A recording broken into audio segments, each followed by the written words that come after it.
Hi friends, అందరికీ నమస్తే. Welcome to our YouTube channel. ప్రతిరోజు విద్యా ఉద్యోగానికి సంబంధించినటువంటి సమాచారాన్ని మీకు అందిస్తూనే ఉంటాను.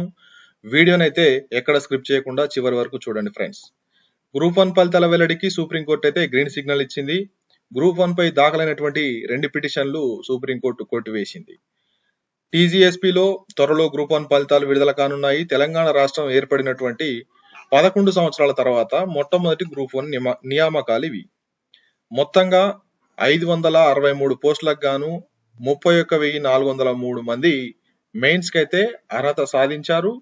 అయితే జీవో 29 రద్దు చేయాలని, గ్రూప్ 1 మెయిన్స్ పరీక్షలు వాయిదా వేయాలని పలువురు అభ్యర్థులు చేసినటువంటి ఉద్రిక్తల నడుమ మొత్తానికైతే ఎగ్జామ్స్ అన్ని జరిగినాయి. అయితే ఫైనల్ అనేది ఈ రోజు సుప్రీంకోర్టు ఫైనల్ చేస్తూ మీరు ఈ నియామకాలను చేపట్టొచ్చని తెలంగాణ గవర్నమెంట్ కి అయితే ఆదేశాలు ఇవ్వడం జరిగింది. అయితే గ్రూప్ 1 పరీక్షలో రూల్ ఆఫ్ రిజర్వేషన్స్ అనుసరించడం లేదని ఆరోపిస్తూ పిటిషన్ వేసారు. ఆ తర్వాత అప్పటి సిజేఐ జస్టిస్ డివై చంద్రచూడ్ నేతృత్వంలో ధర్మాసనం అయితే విచారించింది. కానీ స్వయం ప్రతిపత్తి ఉన్నటువంటి పబ్లిక్ సర్వీస్ కమిషన్ కు వాయిదా వేయాలని ఎలా మేము ఆదేశించగలం అంటూ వాళ్ళు చెప్పడం జరిగింది. ఆ తర్వాత మొత్తం మీద సుప్రీంకోర్టులో దాఖలైనటువంటి 2 పిటిషన్లు కూడా కొట్టివేస్తూ తెలంగాణలో గ్రూప్ 1 ఫలితాలకైతే లైన్ క్లియర్. మరొక వార్త చూసుకుంటే మొత్తంగా 1382 మందికి త్వరలో టీచర్ పోస్టింగ్లు అయితే ఇవ్వనుంది. అయితే ఇదంతా కూడా ఎప్పుడు అనంటే 2008 డిసెంబర్ 6న ఉమ్మడి ఆంధ్రప్రదేశ్ రాష్ట్రంలో ఉన్నటువంటి అప్పటి ప్రభుత్వం 35,000 పోస్టులతో మెగా డిఎస్సిని ప్రకటించింది. అయితే ఎస్జిటి పోస్టులను కామన్ మెరిట్ ఆధారం ప్రకారంగా భర్తీ చేస్తామని చెబుతూ వీటికి బిఈడి డిఈడి అభ్యర్థులను పేర్కొంది. కానీ సుమారు 50 రోజుల తర్వాత ఎస్జిటి పోస్టుల్లో మొత్తం 30% డిఈడి అభ్యర్థులకు కేటాయించింది.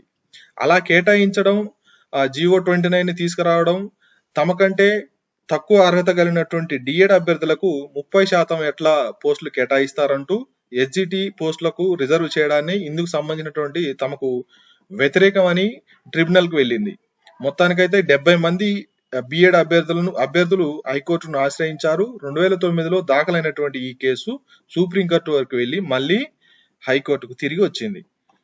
దీన్ని మొత్తంగా 1382 మంది బిఎడ్ అభ్యర్థులకు కాంట్రాక్ట్ ఉద్యోగాలు ఇచ్చేందుకు తెలంగాణ రాష్ట్ర సర్కార్ అయితే సుముఖంగానే ఉంది.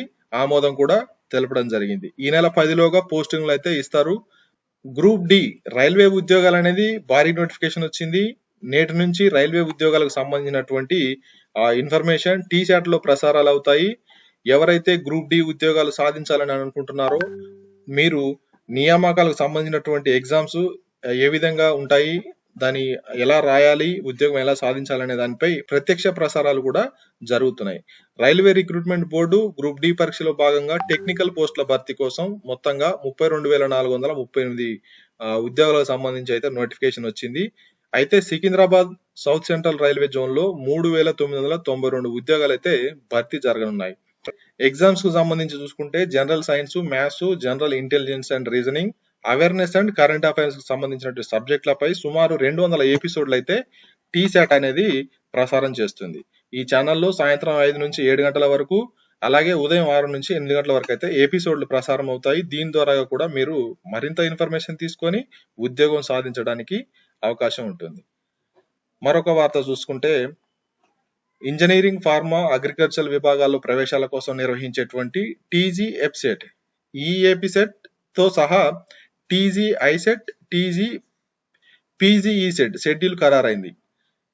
మరి ఇవి డేట్లు ఎలా ఉన్నవి, ఎప్పుడు ఉంటవి, నోటిఫికేషన్ ఎప్పుడు వస్తుంది, దరఖాస్తును ఎప్పటి నుంచి ఎప్పుడు చేసుకోవాలి, ఎగ్జామ్ ఎప్పుడు ఉంటుంది అనేది చూస్తే టీజీఈఎఫ్ సెట్ షెడ్యూల్ అయితే నోటిఫికేషన్ ఫిబ్రవరి 20న వస్తుంది. ఫిబ్రవరి 25 నుండి ఏప్రిల్ 4 వరకు అయితే దరఖాస్తు చేసుకోవాల్సి ఉంటుంది. అగ్రికల్చర్, ఫార్మా విభాగం పరీక్షలు అయితే ఏప్రిల్ 29 నుండి 30 తేదీలో జరుగుతాయి. ఇంజనీరింగ్ విభాగం పరీక్షలు అయితే మే 2 నుంచి 5వ తేదీలో జరుగుతాయి. టీజీ ఐసెట్ షెడ్యూల్ మార్చి 6న వస్తుంది. మార్చి 10 నుంచి మే 3 వరకు అయితే దరఖాస్తు చేసుకోవాలి, ఎలాంటి లేట్ ఫీజు లేకుండా. దరఖాస్తు ఫీజు అనేది జనరల్ కేటగిరీ వాళ్ళకు 750 రూపాయలు, ఎస్సీ ఎస్టీ వికలాంగులకు అయితే 550 రూపాయలు పే చేయాల్సి ఉంటుంది. ఆన్లైన్ పరీక్ష జూన్ 8, 9 తేదీల్లో 2 సెషన్లలో జరుగుతుంది.